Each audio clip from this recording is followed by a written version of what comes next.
What if an ordinary trip to the supermarket was the last time anyone ever saw you alive? What if a loving wife and mother simply vanished on a spring afternoon, leaving behind her car, her groceries, her phone, and her family, waiting for answers that would not come for years? This is the haunting story of Mary Ellen Jacobs, a 47-year-old accountant from Dayton, Ohio, whose disappearance in May of 2012 began as a mystery that divided a community, destroyed a family's sense of peace, and eventually revealed a chilling truth hiding in plain sight. It is a case that started with a smile caught on supermarket cameras and ended with a revelation that shocked an entire city. Who was the man seen near Mary's car on the day she vanished? What evidence lay quietly sealed away for nearly a decade, waiting for science to catch up? If you want to uncover the answers to these questions, then like this video and subscribe to Unscripted Tales. Do not forget to turn on the bell icon so you never miss the next cold case story. And tell me in the comments from which city you are watching this story. Let us complete 5,000 likes on this episode so we can bring you more cases that must not be forgotten. Dayton, Ohio in 2012 was a city that balanced between its hard-working industrial roots and the quiet rhythm of close-knit neighborhoods. Families gathered in small diners, children played in shaded parks, and people still felt that their city was safe. Among those families was Mary Ellen Jacobs. At 47, she had built a life of stability and devotion. She worked as an accountant, known for her meticulous habits and dedication. At home, she was a loving wife to Robert Jacobs and a mother of 2 daughters who adored her warmth and steady presence. Her life was not extraordinary, but it was deeply cherished by those who knew her. The morning of May 15th, 2012 began as many mornings did for Mary. She prepared for a half-day at work, greeted her colleagues with her gentle smile, and planned an ordinary stop at the local Kroger supermarket before returning home to prepare lunch for her family. It was meant to be just another Tuesday in Dayton, but that Tuesday would become the day that marked the beginning of a mystery that consumed the Jacobs family, captured national headlines, and remained unsolved for almost 10 years. When Mary left her office that Tuesday morning, she told her colleagues she would only work a half day. She was in good spirits as she packed her bag and walked out into the sunshine of mid-May. Her next stop was the Kroger supermarket on the edge of town, a familiar place where she often shopped for her family. Cameras inside the store captured her calmly moving through the aisles, selecting fresh produce, cereal, and household items. There was nothing unusual in her behavior. To anyone watching, she looked like a woman carrying out a routine that she had done hundreds of times before. At exactly 10:45 in the morning, outside in the parking lot, Mary balanced her grocery bags and reached for her phone. She called her eldest daughter just to check in, her voice light and steady. She reminded her daughter to finish a school assignment and promised she would be home soon. That phone call would later become a painful marker in the timeline, the last voice message from a mother who never failed to keep her word. A witness later told police that she noticed Mary loading her groceries into her silver sedan. The woman said Mary gave a small, faint smile as she closed the trunk, as if nothing in the world was wrong. She got into the driver's seat, adjusted the mirror, and for a brief moment the picture of a normal life was complete. But after she drove away from the supermarket parking lot, Mary Jacobs was never seen alive again. From that call at 10:45, there were no more texts, no more calls, no replies. Hours passed. The silence grew heavier. Her phone that had always been active went completely still. The question that haunted her family and investigators from that moment forward was simple, yet terrifying. How could a short trip to buy groceries turn into the start of a disappearance that left behind no trace of movement and no cry for help? And then came the long night, when her husband realized something was terribly wrong. Home, Robert Jacobs waited with quiet patience at first. Mary was never late without calling. He kept glancing at the clock as the minutes stretched into hours. By late evening, the unease inside the house had turned into dread. The dinner Mary had promised to cook remained untouched on the counter. The food grew cold as the silence settled heavier with every passing moment. Their daughters moved from window to window, peering outside into the dimming street lights, hoping to see the familiar silver sedan pull into the driveway. Each time headlights approached, their hearts lifted, only to fall again when another car passed by. By 11 o'clock at night, Robert could not endure the waiting any longer. He picked up the phone and called 911. His voice was steady but carried the unmistakable edge of fear. He explained that his wife had gone to the supermarket that morning and had never returned home. Within minutes, police officers arrived at the Jacobs residence. The questions began immediately. When did he last see his wife? Did they argue before she left? Did she have any reason to leave on her own? The officers moved carefully, but Robert could sense suspicion in their tone. He stood firm, insisting that something was terribly wrong and that Mary would never disappear by choice. As the flashing patrol lights lit up the quiet neighborhood, curious neighbors stepped outside. Some gathered near the lawn whispering to one another, their concern spreading quickly. Word traveled from one household to another. A missing mother. A family in shock. Something unthinkable unfolding in their very own community. That night marked the beginning of a search that would soon pull in not only the police but also volunteers, friends and strangers who refused to let Mary's story fade into darkness. And by the following morning, what they discovered near the river would turn the quiet worry of a neighborhood into the chilling reality of a possible crime. The first light of morning brought urgency to the search for Mary Ellen Jacobs. Police officers expanded their efforts beyond the neighborhood. Flyers with Mary's picture were printed and quickly passed from hand to hand. Volunteers stepped forward to help.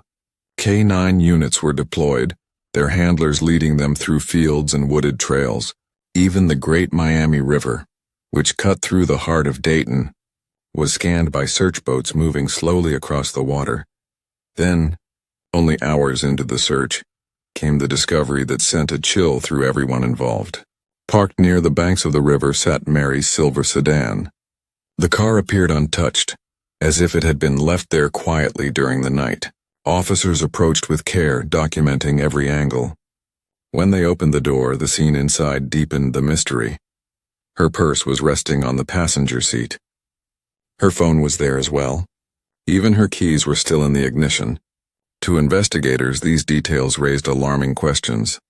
If Mary had left willingly, why would she abandon the very items she used every single day? And if she had been taken, why was there no sign of a struggle? The vehicle was towed to the forensic lab where every inch was examined. Days later, results from the careful sweep added another disturbing layer. In the trunk of the car, faint but undeniable, was a bloodstain. And among the fibers collected was a single strand of hair that did not belong to Mary Ellen Jacobs. The search for a missing mother had now shifted into something darker, something that suggested violence and something that demanded answers. And when investigators turned to the supermarket cameras, the story captured on that footage would lead them to a shadowy figure who seemed to be circling closer than anyone had imagined. Investigators turned their full attention back to the Kroger supermarket, the last confirmed place where Mary was seen alive. The security cameras were reviewed frame by frame. At first, everything appeared ordinary. Mary moved through the aisles, checked out at the register, and carried her bags to the car. But then detectives noticed something unsettling just beyond the edges of her routine. Circling the parking lot more than once was a white pickup truck.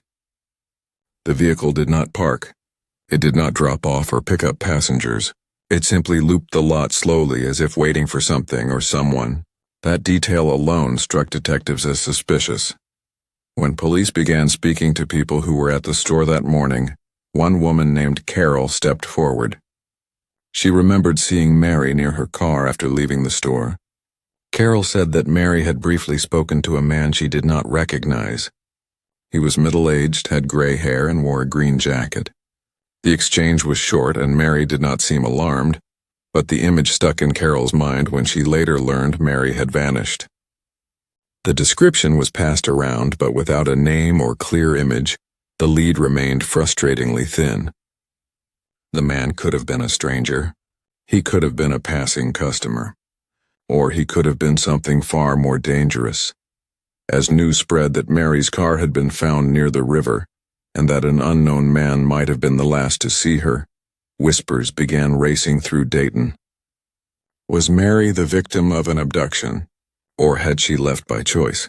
Some pointed to stress at home or work, while others feared there was a predator lurking in their own community. The uncertainty did not just bring fear, it began to divide neighbors, friends, and even those closest to Mary. And soon, what started as a united search for a missing woman would turn into painful arguments about who Mary really was and why she disappeared. As the days turned into weeks, the story of Mary Ellen Jacobs began to spread far beyond Dayton. Local media covered every detail of the case, but with little new evidence, speculation started to take center stage. Some reports suggested that Mary might have been facing financial struggles and had chosen to disappear on her own. Others whispered about the possibility of an affair, pointing to the mystery man in the green jacket. Headlines grew bolder, framing her disappearance not just as a crime but as a possible secret life. For Robert and his daughters, these rumors were unbearable. They knew Mary as a devoted wife and a mother who would never abandon her family. To defend her memory while she was still missing, Robert and the girls agreed to speak on television. Cameras captured their trembling voices as they pleaded for people to see Mary for who she truly was, a kind-hearted woman whose life revolved around her family. They begged the public to focus on finding her rather than tearing apart her reputation. But the damage was already spreading. In the community, some people sided with Robert, convinced Mary had been abducted. Others began to believe the darker rumors that perhaps she had left on her own. Neighbors who once gathered in unity now debated behind closed doors. Even during candlelight vigils where dozens held flickering flames in the night, cracks in that unity were visible. Some prayed for her safe return. Others whispered that she might never want to return at all. The weight of these divisions hung heavy over the family.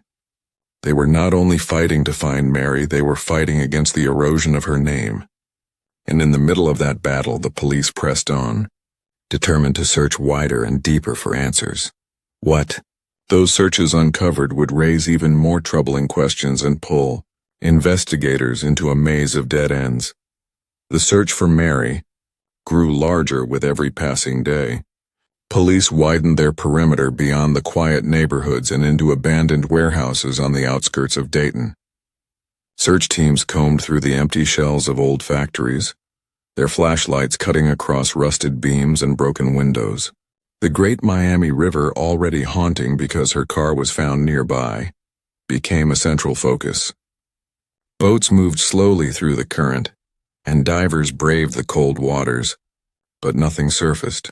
Old railway tracks that once carried freight now stood silent, but officers and volunteers still followed them, hoping they might lead to a clue. Even the FBI became involved, sending sonar equipment to scan the depths of the river. The advanced technology painted maps of the riverbed, but each reading came back clean. No trace of Mary, no answers. Days turned into weeks. The vigils continued, the rumors continued, but the investigation itself began to stall. Every promising lead ended in frustration. The man in the green jacket was never identified. The white pickup truck never linked to a name. The forensic evidence inside Mary's car remained too little to point at anyone. By November of 2012, 6 long months after Mary vanished, the case was officially declared cold. The paperwork was filed, the leads dried up, and the box that held her belongings, her phone records, and the tiny fragments of evidence was placed onto a shelf in storage. For Robert and the girls, it felt like a second loss, as if the world had quietly given up on finding the truth. But the story of Mary Ellen Jacobs did not end in that evidence box. It only waited locked in silence until nearly a decade later when a determined detective pulled it down and opened it again. For the Jacobs family, The declaration of a cold case did not bring closure. It only brought silence. Each year on the anniversary of Mary's disappearance, Robert and his daughters organized candlelight vigils. In the beginning, dozens of neighbors gathered, holding candles that glowed against the night air. But with each passing year, the crowd grew smaller.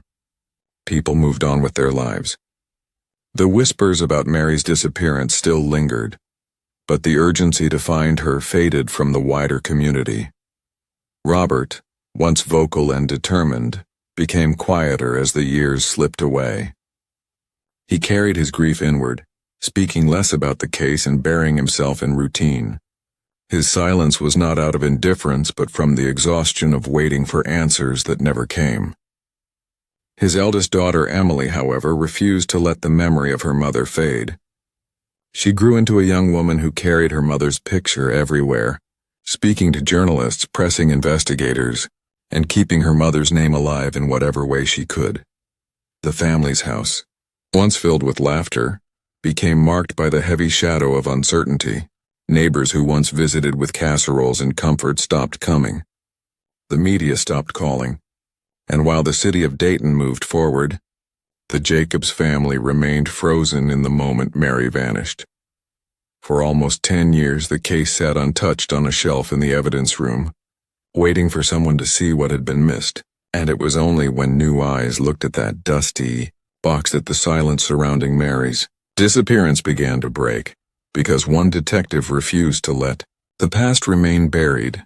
Nearly a decade after Mary Ellen Jacobs vanished, the case file that had gathered dust in storage found its way into the hands of a new detective. Angela Ruiz had just been assigned to the Dayton Police Department's cold case unit. She carried a reputation for persistence, for never letting unanswered questions rest, and when she opened the worn evidence box marked with Mary's name, she felt the weight of a family's unfinished story pressing back at her. Inside were the familiar items. The phone records, the photographs from the crime scene, the fibers and the blood samples sealed in plastic. Most investigators had written the evidence off as too small to point to anyone. But Ruiz noticed something that earlier teams had overlooked. The biological samples had been carefully preserved, and science had advanced far beyond what was possible in 2012. She ordered fresh testing with the newest methods of genetic genealogy, a technology that had begun to crack open cases long thought unsolvable. This was not just another round of testing. It was the chance to trace DNA to distant relatives, to build family trees, and to possibly identify a suspect through bloodlines. When Ruiz reached out to Robert and Emily, she did not give them false hope. She told them plainly that she could not promise answers, but she promised she would try everything modern science could offer. Robert listened quietly, his years of grief making him cautious. Emily, however, gripped Ruiz's hand and thanked her through tears.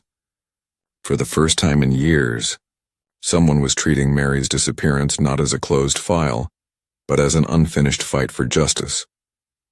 The Jacobs family waited with cautious hearts while the samples were sent to the lab. And when the results came back, they revealed a connection that pointed directly toward a family line living right there in Dayton. And from that moment, the investigation would take a sharp turn that finally gave Mary's loved ones a name. When the new tests came back, the results pointed investigators toward something they had never had before in this case: a family name. The blood from Mary's trunk and the strand of unfamiliar hair both traced back to the Miller family, a branch that had lived in Dayton for generations. From that point, Detective Angela Ruiz began to dig through every member connected to that family line. One name rose above the rest: Thomas Miller. He was an electrician in his late 50s who had once lived not far from the Kroger supermarket where Mary was last seen. Records showed he owned a white pickup truck at the time of her disappearance, a detail that immediately matched the vehicle captured on the supermarket cameras. His background revealed something else as well: a history of violence, including past arrests for assault. Ruiz quietly shifted her team's focus onto him. Surveillance was placed around his home, Investigators watched his movements, noting where he went and what he touched. Soon they collected discarded beer cans from his trash and a cigarette butt left outside. Both were sent to the lab for testing. The results confirmed what Ruiz had begun to suspect. The DNA from those discarded items matched perfectly with the blood found in the trunk of Mary's car. The match was absolute. After nearly 10 years of silence, the evidence had finally spoken. Now the challenge was no longer about finding a suspect. It was about preparing to confront him face to face. And when the moment came to make that arrest, the quiet neighborhood where he lived would be shaken by the truth hiding behind his front door. The confirmation of the DNA match gave investigators the evidence they had been waiting for. There was no margin for doubt. The blood in the trunk of Mary's car belonged to Thomas Miller. The hair found with it also linked directly to him. After nearly 10 years of unanswered questions, the suspect was no longer a shadow. He had a name, a face, and a home address. Detective Angela Ruiz and her team began preparing for the arrest with precision. Miller had a known history of violence, and they could not risk giving him the chance to escape or destroy evidence. A SWAT team was quietly assembled. Surveillance units watched his house day and night until the operation was ready. In March of 2022, just before dawn, the team moved in. The quiet suburban street was suddenly filled with the sharp commands of officers as they surrounded the modest home. Neighbors awoke to flashing lights and armored vehicles, staring in disbelief as Thomas Miller was led out in handcuffs. For years he had lived among them as nothing more than a quiet electrician. To some, he was even a helpful neighbor who waved while mowing his lawn. No one suspected he had been carrying the weight of a violent secret. The arrest sent shockwaves through the community. For the Jacobs family, it was a moment of both relief and heartbreak. Relief that a name had finally been tied to their unanswered pain, but heartbreak knowing that the truth would likely be darker than they ever imagined. And when Miller was brought into the interrogation room, the words that slipped from his mouth hinted at a horror even deeper than the investigators had expected. Inside the interrogation room, Thomas Miller sat across from the detectives, his hands cuffed tightly on the table. At first his answers came with confidence. He denied knowing Mary Ellen Jacobs. He insisted he had no connection to her, no reason to be linked to her disappearance. But Detective Angela Ruiz did not let him hide behind lies. One by one, she placed the evidence before him. The blood in the trunk, the hair fibers, the DNA results that matched his discarded cigarette butt without question. Miller's tone shifted as the pressure mounted. His denials grew shorter, his voice tighter. And then in a moment he could never take back, he slipped. He leaned back in his chair and muttered, "You will never find her." Those words pierced the room like a knife. The detective stopped. They had never mentioned Mary's body. That statement told them more than any direct confession could. Hours of questioning followed. Miller resisted, then broke down under the weight of the evidence and the silence that filled the room. Finally, he agreed to talk. He told investigators where they could find what remained of Mary. He directed them toward a wooded area near Germantown Metro Park, a quiet stretch of land only miles from where her car had been abandoned. Detectives knew they had just been led to the final chapter of a decade-old mystery. And when teams began to dig at the site, Miller revealed, what they uncovered would bring both devastation and a measure of long-awaited truth to the Jacobs family. The search teams arrived at the wooded area near Germantown, Metro Park, with heavy machinery and quiet determination. The air was still as officers marked the spot Thomas Miller had described. Shovels broke the earth, and layer by layer the ground began to give up its secret. Soon bones started to surface. Carefully, piece by piece, the skeletal remains of Mary Ellen Jacobs were brought into the light after nearly a decade underground. Among the soil lay the items that confirmed her identity beyond any doubt. A simple gold wedding ring still resting on a fragile hand, a set of house keys rusted but recognizable, small details that spoke louder than any words, objects that carried the weight of her life and her absence. Robert and Emily stood nearby, their faces marked with tears and exhaustion. For years they had clung to hope, but in that moment they faced the reality they had both feared and needed. Their grief was raw, but there was a thread of relief too. Mary was no longer lost in the shadows of a cold case. She had been found. News of the discovery spread quickly, first through Dayton and then across the nation. Reporters gathered outside the Jacobs home. Headlines carried Mary's name once more, this time not as a missing person but as a victim whose story had finally been uncovered. The community gathered again for a vigil, candles lighting the streets just as they had years earlier. But this time the flames burned for remembrance rather than for hope. The city mourned, the family mourned, and the world watched. But the case was not yet finished. There was still the question of how Mary's final moments unfolded and what the evidence buried with her would reveal. The remains of Mary Ellen Jacobs were taken to the forensic lab where specialists began the painstaking work of uncovering her final moments. Each bone was examined, each trace of evidence studied under the most advanced technology available. What they discovered left no doubt about what had happened to her on that May morning. The official report confirmed that Mary had died from blunt force trauma to the head. The fractures in her skull told a story of sudden and brutal violence. Her arms and hands carried marks of defensive injuries, proof that she had fought back against her attacker with everything she had. Mary had not gone quietly.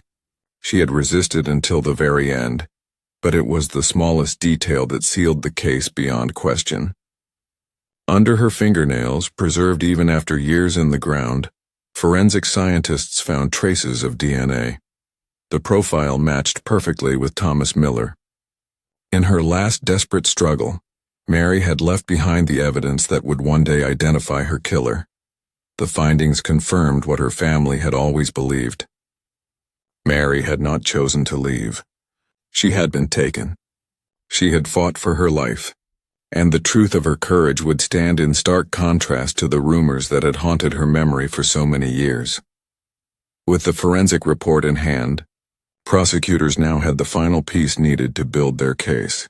The trial of Thomas Miller was no longer a question of if.